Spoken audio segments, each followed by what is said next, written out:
Hello friends, welcome to Vishishta food. ఇవాళటి sweet item చేస్తున్నానండి. నేను బాంబాయి రవ్వతో స్వీట్ ఐటెం చేస్తున్నాను. చూస్తుంటే చక్కగా బాల్స్ ఎంత వైట్గా ఎంత చక్కగా ఉన్నాయి చూడండి. ఇది చాలా బాగుంటుందండి, టేస్ట్ కూడాను. మనం చేయడం కూడా ఈజీయే. మనం ఎంత చక్కగా అంటే ఈజీగా ఒక 10 మినిట్స్లో చేసుకోవచ్చండి. అంత ఈజీగా చేసుకోవచ్చు, అంత బాగుంటాయి. టేస్ట్ కూడా చాలా బాగుంటాయి. చూడ్డానికి మనకు రసగుల్లలాగా అనిపిస్తుంది కానీ రసగుల్లా కాదండి ఇది. ఇది ఒక స్వీట్ ఐటెం. చూడండి స్మూత్గా బాల్స్ ఎలా ఉన్నాయో మనకు చక్కగా వచ్చాయి చూడండి. ఇదిగో లోపల స్టఫ్ అంతా కూడా ఎంత చక్కగా డ్రై ఫ్రూట్స్తో పెట్టుకున్నాను. ఇక్కడ ఇదంతా కూడాను లోపల డ్రై ఫ్రూట్స్తో కోవాతో పెట్టాను స్టఫ్ అంతాను. ఇక ఇది ఎలా ప్రిపేర్ చేసుకోవాలో చూద్దాం ఒకసారి. కోవా తీసుకున్నానండి ఇక్కడ నేను. ఆ తర్వాత షుగర్, బాంబాయి రవ్వ, కాజు, బాదాం, పిస్తా, షుగర్ పౌడర్, ఇలాచీ పౌడర్, నెయ్యి. ఆ తర్వాత ఒక 1/2 లీటర్ క్రీమ్ పాలు తీసుకున్నానండి. చిక్కటివి క్రీమ్ పాలు తీసుకున్నాను. ఈ క్రీమ్ పాలు అయితేనే టేస్ట్గా చాలా బాగుంటుందండి. ఇక స్టవ్ పైన ఒక స్టీల్ గిన్నె పెట్టుకొని మనం చక్కెర పాకం పట్టుకుందాం. ఇప్పుడు ఇందాక నేను చూపించాను కదా కప్పు నిండా చక్కెర, ఇది 3/4 వంత ఇందులో వేసేసుకోవాలి. ఒక పావంత పక్కన పెట్టేసుకోవాలి. ఇదిగోండి ఇక్కడ. ఆ తర్వాత ఒక కప్పులో నీళ్లు తీసుకుంటున్నానండి. ఒక కప్పు నీళ్ళు అయితే సరిపోతుంది. ఇదంతా షుగర్ అంతా కరిగేటట్టుగా చక్కగా కలుపుకోవాలి. షుగర్ అంతా కరిగిపోతున్నా చూడండి. ఇక ఈ షుగర్ అంతా కరిగిపోయింది. ఇది పాకం ఒక తీగ పాకం వచ్చేంత వరకు అయితే సరిపోతుందండి. లేత పాకం అయితే సరిపోతుంది. ఇదిగోండి పాకం అంతా మనకి ఇలా రావాలి. ఆ తర్వాత ఇందులో ఏలకుల పొడి వేస్తున్నాను. ఇక మనకి షుగర్ అంతా ఇది కరిగిపోయింది. ఏలకుల పొడి వేసాను. ఈ పాకం అంతా మనకు రెడీ అయిపోయింది చూడండి. ఈ పాకం అంతా పక్కన పెట్టేసుకుందాం. ఇక ఇదిగోండి పక్కన పెట్టేస్తున్నాను. స్టవ్ పైన కడాయి పెట్టుకొని ఇందులో మనం నెయ్యి వేసుకుంటున్నాను. ఈ నెయ్యి అంతా కరిగేటట్టుగా చూసుకొని ఇందులో బాంబాయి రవ్వ వేస్తున్నాను. ఈ బాంబాయి రవ్వ అంతా కూడా చక్కగా మనకు ఇదిగోండి చక్కగా వేగాలి నెయ్యిలో. కాస్త కలర్ మారేంత వరకు ఇలాగే వేయించుతూ ఉండాలి. ఇది ఏమాత్రం మనం ఆపేసినా కూడా అడుగంటుతుందండి, మాడిపోతుంది. అందుకోసం కలుపుతూనే ఉండాలి. ఇదిగోండి ఇలాంతా మనం నెయ్యిలో చక్కగా వేయించుకోవాలి. కాస్త కలర్ మారుతుంది చూడండి. ఇది కాస్త కలర్ మారిన తర్వాత ఇందాక తీసుకున్నాం కదా 1/2 లీటర్ క్రీమ్ పాలు ఇందులో వేసేసుకోవాలి. ఈ చిక్కటి పాలు అయితేనే బాగుంటుందండి టేస్ట్. ఈ రవ్వ అంతా కూడా కలిసేటట్టుగా బాగా కలుపుకోవాలి. మనం ఏమాత్రం ఆపేసినా ఇది గడ్డగట్టిపోతుందండి, ఉండల కింద వచ్చి కరగదు. అందుకోసం కలుపుతూనే ఉండాలి. పాలు ఇది రవ్వ ఇదంతా కలుపుతూనే ఉండాలి. ఇది చిక్కబడేంత వరకు ఇలాగే కలుపుతూ ఉండాలి.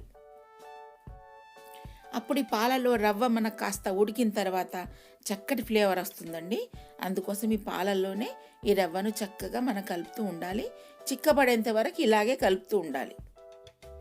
చూడండి చక్కగా మనకు ఇది చిక్కబడిపోతుంది. ఇదిగోండి కాస్త చిక్కబడిపోయింది చూడండి. ఇదంతా కూడా మన కడాయికి సపరేట్ అయ్యేంత వరకు ఇలాగే కలుపుతూ ఉండాలి. ఇదిగోండి మనకు కాస్త చిక్కబడిపోయింది ఇది. ఇక మనకు కడాయికి ఇదిగోండి సపరేట్ అవుతుంది. ఇక ఆ తర్వాత ఇప్పుడు ఇందాక తీసుకున్న షుగర్ ఉంది కదండి, ఇది పావంత షుగర్ ఇందులో వేసేసుకోవాలి. ఎందుకంటే చప్పగా ఉంటుందని చెప్పేసి ఇందులో వేసేసుకోవాలి. ఈ రవ్వలో వేసుకొని ఇక మనకి ఇదంతా కూడా స్టఫ్ అంతా ఇప్పుడు ఇదంతా కూడా ఉంది కదండి, మనకు సపరేట్ అవుతున్నది చూడండి. ఇక మనకి రవ్వ అంతా ఉడికిపోయినట్టేనండి. ఇది పక్కన పెట్టేసుకుందాం. ఒక చిన్న ప్యాన్ పెట్టుకున్నాను స్టవ్ పైన. ఈ ప్యాన్లో కోవా వేస్తున్నానండి. ఈ కోవా అంతా కరిగేటట్టుగా చూసుకోవాలి. ఈ కోవా అంతా కూడా కరిగిపోతున్నది చూడండి మనకు.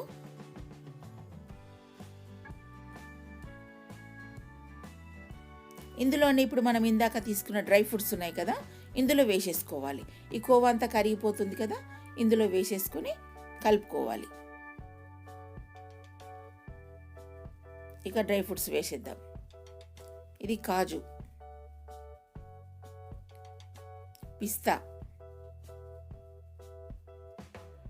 బాదాం, ఈ 3 వేసుకొని బాగా కలుపుకోవాలండి. ఇందులో బాగా కలిసినట్టుగా కలుపుకోవాలి, కోవాకంతా కలిసినట్టుగా కలుపుకోవాలి. ఇదంతా కరిగిపోతున్నది చూడండి. మన కోవాలో ఇదంతా డ్రై ఫ్రూట్స్ అన్నీ కరిగిపోయినాయి, అంటే ఇందులో ఉన్నాయి. ఇక ఆ తర్వాత ఒక 2 స్పూన్స్ నేను షుగర్ పౌడర్ వేసుకుంటున్నానండి. ఈ షుగర్ పౌడర్ వేసుకుంటే మనకు స్వీట్గా అనేది చక్కగా ఉంటుంది. అందుకోసం ఒక 2 స్పూన్ అయితే సరిపోతుంది. షుగర్ పౌడర్ వేసుకున్నాను. ఇక ఇది వేసుకొని ఇది కూడా పక్కన పెట్టేసుకుందాం. ఇక ఇదంతా కలిసినట్టుగా కలుపుకొని పక్కన పెట్టేసుకుందాం. ఇక ఆ తర్వాత మనం ఇందాక రవ్వ నెయ్యిలో వేయించుకున్నాం కదండి, పాలల్లో ఉడికించుకొని ఇది ఉంది కదా, ఇదంతా కూడా ఇలా అనుకొని ఇదిగో చూడండి ఇలా వేసుకొని ఇలా మధ్యలో నొక్కి పట్టి ఇలా చేసుకోవాలి. ఇలా గుంతలాగా చేసుకోవాలి. చేసుకొని స్టఫ్ అంతా ఉంది కదండి, ఇప్పుడు ఇందాక మనము ఇది కోవా, ఇది డ్రై ఫ్రూట్స్ ఇవన్నీ ఉన్నాయి కదా, ఇందులో మధ్యలో పెట్టేసుకొని ఇలా ప్యాక్ చేసుకోవాలి. ఇదిగోండి ఇలా చేసుకొని రౌండ్స్ బాల్ కింద ఇలా చేసుకోవాలి. ఇలా ఎంత స్మూత్గా అనుకుంటే అంత చక్కగా వస్తాయండి. ఇవన్నీ కూడా ఇలాగే రెడీ చేసి పెట్టుకోవాలి మనం అన్నీను. ఇదిగో చూడండి ఇలా. ఆ తర్వాత ఇందాక మనం ఇవన్నీ బాల్స్ అన్ని రెడీ పోయి చూడండి, ఈ షుగర్ పాకంలో వేసేసుకోవాలి. ఒక్కొక్కటి ఇందులో వేసేసుకోవాలి.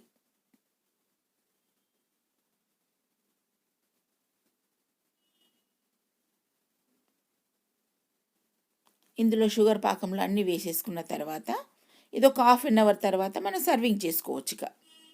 ఒక 1/2 అవర్ అయితే మనకు షుగర్ పాకం కూడా బాగా పట్టేస్తుందండి.